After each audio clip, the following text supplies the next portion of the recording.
Ang mga kwentong ito ay hango sa totoong buhay. Simulan na natin to. Pero bago yon, huwag niyong skipan ng ads ang ating video. Maraming salamat. Lumipas ang mga linggo.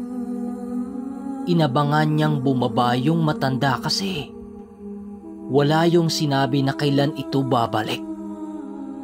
Pero lumipas ang isang buwan. Ni bakas ng matanda hindi niya makita.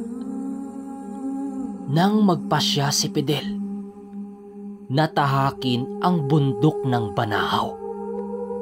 Sakto rin yun para muling gisingin yung mga gamit niya. Alam niyang hindi naman siya iiwan nun kapag nagkaaberya.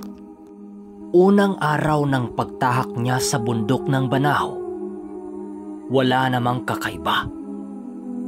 Parang normal na bundok lang ang inaakyat niya. Tirik pa kasi ang araw. Kahit hindi niya alam kung saang parte siya dadaan, sinubukan pa rin niya. Mula alas 8 ng umaga ay naabutan siya ng alas 4 ng hapon na paglalakad. Pero nibubong ng matanda, wala siyang nakita. Tapos nakaisang araw na siyang naglalakbay. Halos lagpas pa lang siya sa kalahati ng bundok ang naakyat niya. Iniisip niya kung maglalakad siya pabalik. Paniniguradong abutin siya ng umaga bago makalabas. Sabi-sabing delikado ang lugar na yon. Wala siyang pagpipilian kundi magpaabot ng umaga sa lugar na yon. Humanap na siya noon ng pagpapalipasan ng gabi. At ang napili niyang pwestong pagtatambayan noon ay ang isang malaking bato na mayroong uka sa ilalim. Mas maganda yon dahil kapag uulan hindi siya mababasa. Pagsapit ng gabi, habang nakatingin siya sa kalangitan, merong dumaan sa itaas niya na isang napakalaking ibon. Pabalik-balik yun sa pagdaan. Naanimoy siya ang pinagmamasdan. Tumindig na ang balahibo ni Fidel, kaya't nag-usal na siya ng bakod at puder nun. Dahil alam niya sa kanyang sarili na isa yung uri ng aswang. Kaso lang, sadyang malakas at hindi natitinag ang nilalang na yon sa mga binitawan niyang dasal. Maya-maya lang ay merong isang napakalaking baboy ramo ang tumambad sa kanya. Hindi kalayuan sa kanyang kinaroroonan. Naglalakad ito papunta sa kanya habang nanlilisik ang mga mata. Sa gulat niya ay binato niya ito ng napulot niyang kahoy. Tinamaan yon sa noo pero hindi ito umimik at nakatitig lang sa kanya ng masama. At dito na tumayo si Fidel sa kinauupuan niya. Yung baboy ramo na naroon sa kanyang harapan ay unti-unti itong nagiging wangis ng isang tao. Isa itong taong nakakalbo at kulukulubot ang balat. Meron din itong mga matang nagkukulay dilaw. At ang mas nakakatakot dito ay ang napakahaba nitong dila na lumalawit sa kanyang bibig. Walang sabi-sabi ay bumuelo ito para sugurin siya. Itong si Fidel naman ay naghanda para ipagtanggol ang kanyang sarili. Binunot niya ang dala-dala niyang sundang para tagain yung aswang. Paglusob ng aswang ay agad naman niya itong nailagan. Nagagamit niya kahit papano ang itinuro sa kanya nung matanda. Nang makahanap siya ng pagkakataon para umatake, ay hinataw niya ito ng hinataw ng dala niyang itak. Kaso, Sadyang napakabilis ng nilalang na yon. Hindi ito nagsasalita bagkus ay humahangos lamang ito. Habang nagkakatitigan sila, ay bumulong-bulong ito na hindi niya maintindihan. At ilang segundo lang ang lumipas, ay nakaramdam siya ng pamamanhid ng mga binti niya. At ang nakakatakot pa, ay paminsan-minsan ay hindi niya maigalaw yung katawan niya. Nang mapagtanto ng nilalang na hindi siya makagalaw, ay walang sabi-sabi ay agad siya nitong sinunggaban. Bumaon ang matatalas nitong kuko sa kanyang tagiliran at doon pa lamang nawala ang pagkaparalisa ng kanyang buong katawan. Dahil sa pagpupumiglas, nagpagulong-gulong siya sa matarik na lupa na may mga kugon. Habang nagpagulong-gulong siya, nakasunod naman sa kanya ang aswang. Nang makalapit ito ay puwersahan itong hinawakan ang kanyang liig at pinaharap ang kanyang pagmumukha sa mukha nito. Sa malapitan niyang nakita ang nakakatakot nitong pagmumukha. Dahil sa higpit nitong pagkakasakal sa kanya, nandilim na ang kanyang paningin at alam niyang katapusan na niya. Ngunit bago siya tuluyang mawala ng malay, bigla na lang may sumikmura sa nilalang na sumakal sa kanya. Sa pagkakaalala niya, tumalsik ito at matapos yon, nawala na siya ng malay. Ngunit laking pagtataka niya nang magising siya dahil may animoy maliwanag na bagay ang sumilaw sa mga mata niya.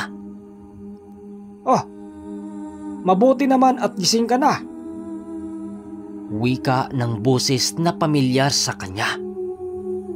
Agad siyang napabalikwas at huminga ng malalim. Dahil kilala niya ang boses na yun eh. Ngunit hindi siya nakatayo kaagad dahil nakaramdam siya ng sakit sa kanyang tagiliran.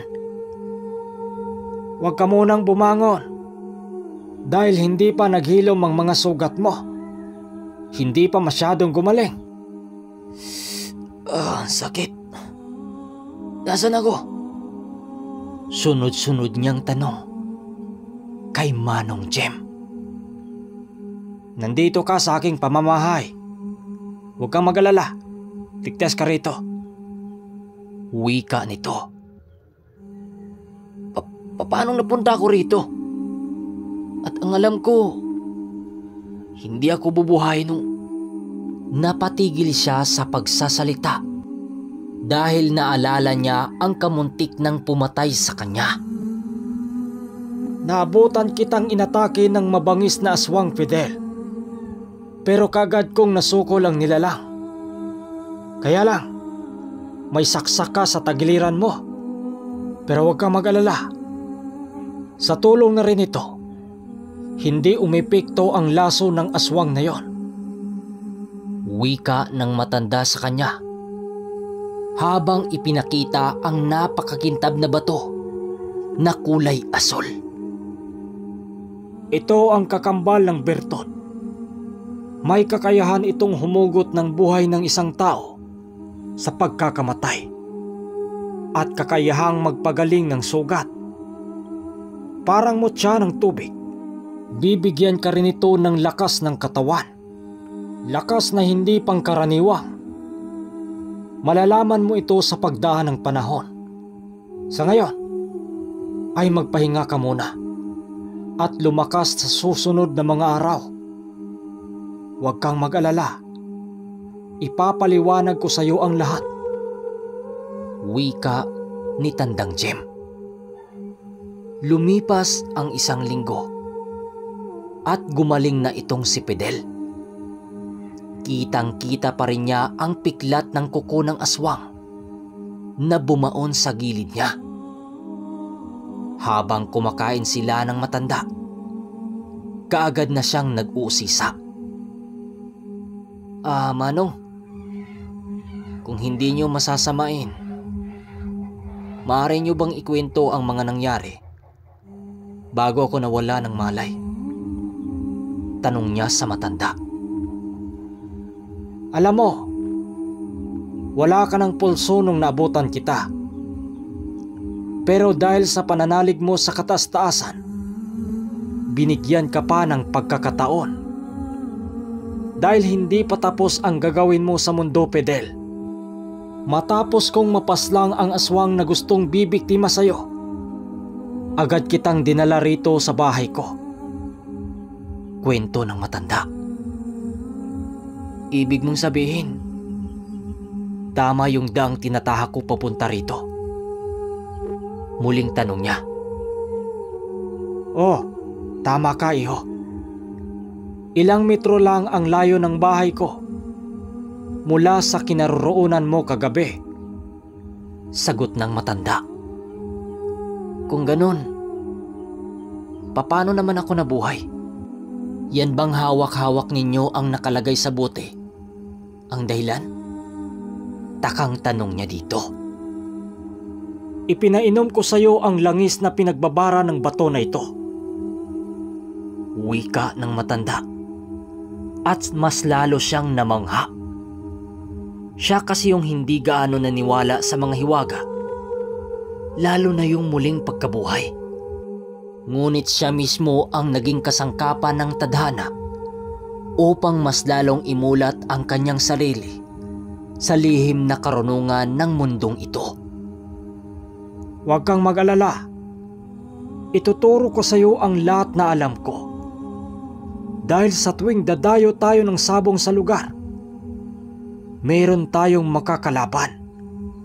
Alam mo naman, sa tuwing may nakakaharap tayo, may mga nilalang ang susubukan tayo.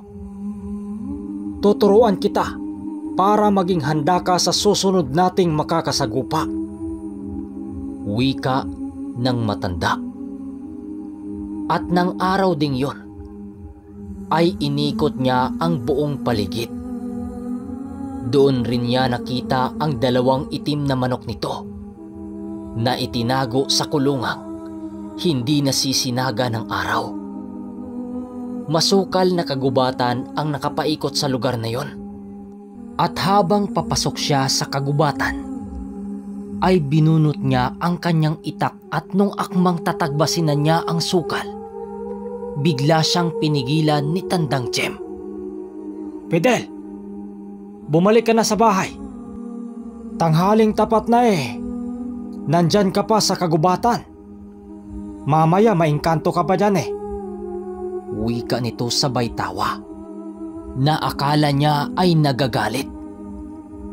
Agad naman yung sinunod ang sinabi ng matanda. Hindi sa natatakot siya, kundi bilang respeto sa mga nilalang sa paligid. Dahil sa mga oras na yon, mulat na siya sa mga kabalalaghan ng mundong ating ginagalawan. Ikaw ba naman? Napatay ng hindi ordinaryong nilalang, tapos binuhay ka ng isang kagaya ng matanda.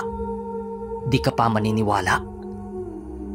Pagdating niya sa bakura ng matanda, ay kagad siya nitong tinanong.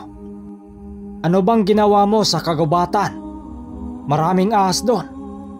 At isa pa, hindi mo kabisado ang lugar. Baka maligaw ka. Wika nito. Manong, nagtataka lang kasi ako eh. Wala naman akong nakikitang daan palabas sa paligid. Paano ka nakakapasok at nakalabas? Dito sa bahay mo? Tanong niya dito. Kasi ang mismong kinaroroonan ng bahay ni Tandang Jem ay nasa kalagitnaan ng gubat. Hindi ka makakakita ng anumang palatandaan na may dumaan o may nagawi sa lugar na yon.